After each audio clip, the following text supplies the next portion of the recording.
Halo, assalamualaikum warahmatullahi wabarakatuh. Dari kawasan Kurinci 7 FM 91,2 Radio Kota Batik, News Interaktif Solutif. Halo, apa kabar? Halo Kota Batik, kembali lagi ya di sini di kesempatan Selasa tanggal 4 Maret 2025. Ada saya Ribut Awandi yang akan menjadi kawan setia Anda sampai pukul 9 malam nanti. Tentunya di hari Selasa ini ada banyak kisah ya yang mungkin bisa kita sharing bareng. Jadi Anda yang mungkin punya cerita seputar apa aja deh ya, boleh diceritakan di sini melalui saluran telepon 0285424474 ataupun melalui 08554200912. Dan cerita yang pertama nih ya, biasanya, nah ini tadi buka puasa tadi makan apa nih? Gorengan. Nah, kalau gorengan nih ada cerita di balik itu.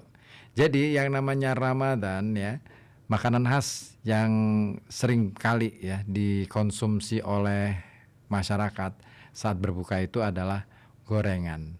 Apa aja sih? Bisa bakwan, bisa tempe goreng, tahu, terus apa lagi? Apapun lah yang digoreng-goreng. Tapi sejatinya gorengan itu memiliki sejarah yang cukup panjang sampai akhirnya digemari oleh masyarakat Indonesia.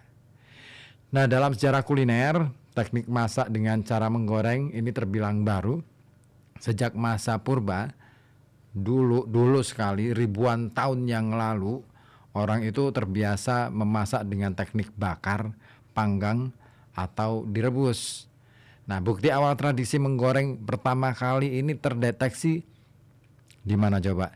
Di Mesir.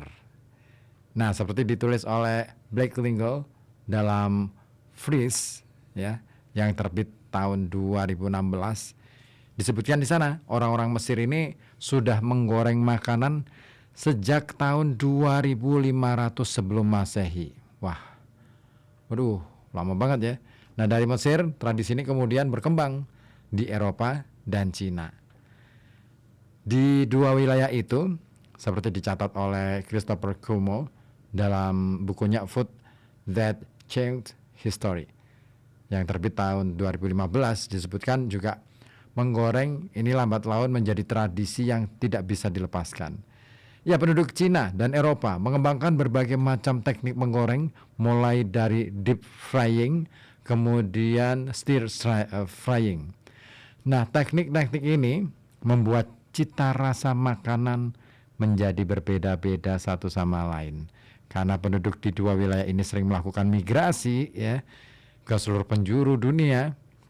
Zaman itu Eropa cukup yang terakhir kali ya, abad-abad ke 11-an ya, baru 11-12 itu baru mereka melakukan ekspedisi gitu ya. Nah, berbeda dengan Cina sudah lama. Nah, ini akhirnya kebudayaan menggoreng makanan itu juga ikut menyebar ke seluruh dunia. Nah, di Amerika misalnya nih ya, sebelum orang Eropa datang, penduduknya tidak mengenal teknik menggoreng. Saat orang Eropa datang, baru mereka melakukan menggoreng itu tadi. Dan ini terjadi juga di Indonesia. Teknik menggoreng ini semakin masif sejak orang Cina dan Eropa datang pada abad ke-16 Masehi.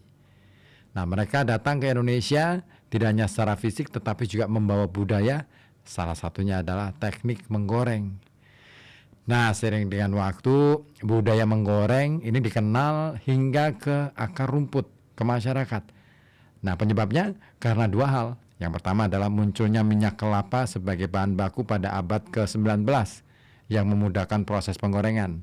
Kedua, diperkenalkannya mentega sebagai bahan menggoreng oleh bangsa Eropa, khususnya Belanda.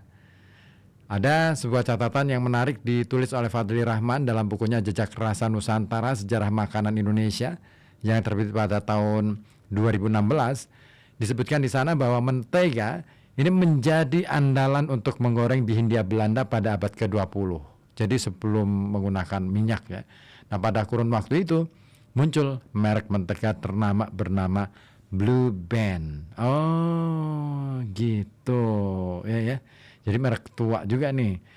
Legend ya. Nah, dari sinilah muncul variasi makanan dari hasil menggoreng. yang kini disebut sebagai gorengan. Nah, seperti pisang goreng dan juga tempe goreng, ini dua makanan ini kayaknya melegenda banget nih.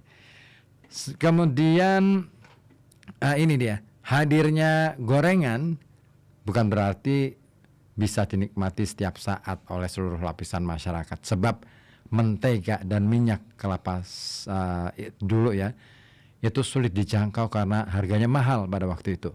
Barulah ketika memasuki era Orde Baru terjadi perubahan besar. Kebijakan Presiden Soeharto yang memperbolehkan pembangunan industri sawit membuat minyak goreng merajalela di pasaran.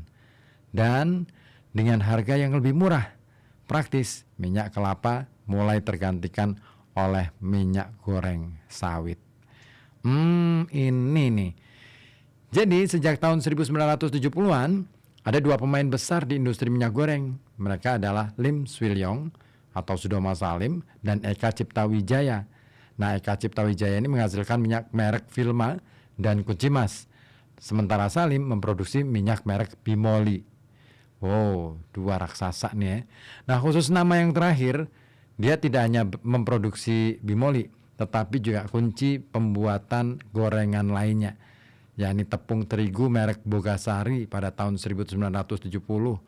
Dan menurut Richard Borsuk dan Nancy Eng dalam bukunya Lim Swee Lyong dan Salim Group yang terbit pada tahun 2016 disebutkan hadirnya merek Bogasari ini membuat masyarakat Indonesia mudah menjangkau tepung. Tepung ini jadi lebih murah dan membuat penduduk ini ya terbiasa mengonsumsi makanan olahan tepung, salah satunya gorengan.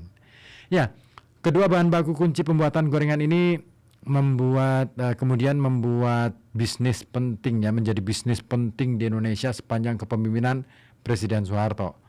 Nah, dukungan penguasa yang kuat kala itu membuat bisnis Salim dan Eka Cipta sempat mendominasi pasar.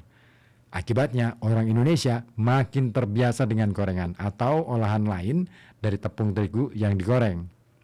Lantas terjadilah perubahan menu konsumsi masyarakat sejak era 90-an. Gorengan kemudian menjadi sesuatu yang tidak bisa dilepaskan dari menu makanan harian masyarakat.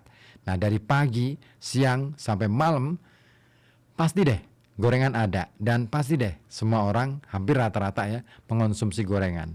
Di pinggir jalan ada tukang gorengan. Saat momen-momen tertentu, seperti buka puasa, selama bulan Ramadan ya, masyarakat jadi makan gorengan. Jadi Soeharto, Salim, dan Eka Cipta secara tidak langsung ini adalah tokoh atau sosok yang mengajari masyarakat Indonesia membiasakan diri untuk menikmati gorengan di tiap momen, termasuk pada saat buka puasa. Gitu ceritanya. Wah, gorengan ya ternyata punya sejarah yang amazing ya. Kira-kira gimana dengan buka puasa Anda tadi? Masih mengonsumsi gorengan atau sudah mulai meninggalkan gorengan nih? Yaitu pilihan Anda. Dan harus pending dulu nih sebentar ya.